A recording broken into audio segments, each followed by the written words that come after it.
Você já parou para pensar como seria se Jesus nascesse hoje no Brasil? Quase 200 milhões de brasileiros e mais de 2 bilhões de pessoas pelo mundo comemoram o Natal todos os anos. É verdade que o Natal virou sinônimo de comércio, de pessoas se estapeando para comprar presentes de última hora nos shoppings cheios de Papais Noéis e com poucos pensamentos cristãos. Mas essa loucura comercial tem muito pouco a ver com os ensinamentos de Jesus Cristo. Pelo menos, não do Jesus que conhecemos na Bíblia. Jesus não veio de uma família rica ou importante. Nazaré está para a Palestina, assim como Paraisópolis está para São Paulo ou a Rocinha para o Rio de Janeiro. Como diz no Evangelho de Lucas, Jesus nasceu num estábulo 6 dias antes da Páscoa.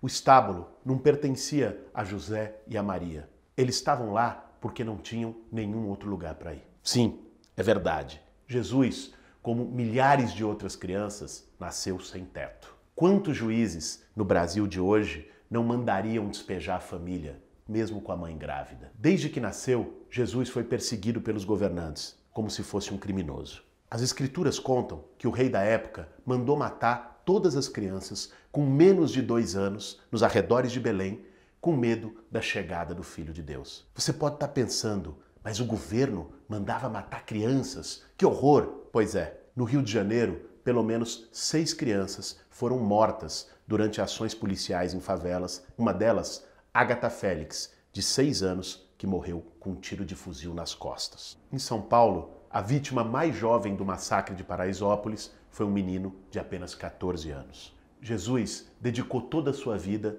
para os humildes como ele. Defendia e curava os miseráveis que andavam pela rua da Galileia. Ele era misericordioso com as prostitutas. No Evangelho de Mateus, ele disse: "As meretrizes entram com vós no reino de Deus." E enfrentou os fariseus que lucravam com a fé do povo. Em outra passagem da Bíblia, ele chama os mestres da lei e fariseus de hipócritas. O que ele diria dos vendilhões do templo, dos falsos profetas de hoje em dia? Se ele reaparecesse hoje entre nós, como muitos dos que se dizem cristãos tratariam Jesus? Seria chamado de comunista, xingado nas redes sociais e com certeza diriam mais de uma vez para ele: "Vai para Cuba." Quando Jesus barrou apedrejamentos, se comportou como um legítimo defensor dos direitos humanos. Hoje, talvez muitos diriam: "Gosta de bandido? Leva para casa." E como costuma dizer Frei Beto, Jesus não morreu nem de velhice, nem de doença e nem atropelado por um camelo nas esquinas de Jerusalém. Foi crucificado, sem direito a julgamento algum. Foi vítima de torturadores. E naquela época também existiam entusiastas da tortura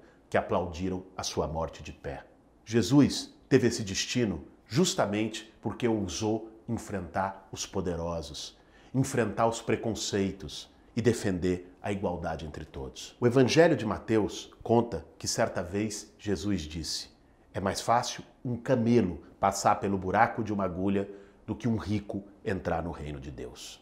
Ele defendeu a divisão dos bens como expressão da igualdade social. E Marcos, no seu Evangelho, conta como ele partilhou entre todos os pães e os peixes. Jesus remava contra a maré. Nesse Natal, minha sugestão é que você junte seus familiares e amigos e pergunte a eles: você ficaria do lado da mulher grávida debaixo da lona ou do juiz que assinou sua ordem de despejo? Da criança assassinada na favela ou do rei que mandou matá-la? Da prostituta apedrejada ou do falso profeta que lucra com a fé dos humildes? Do torturado ou do torturador?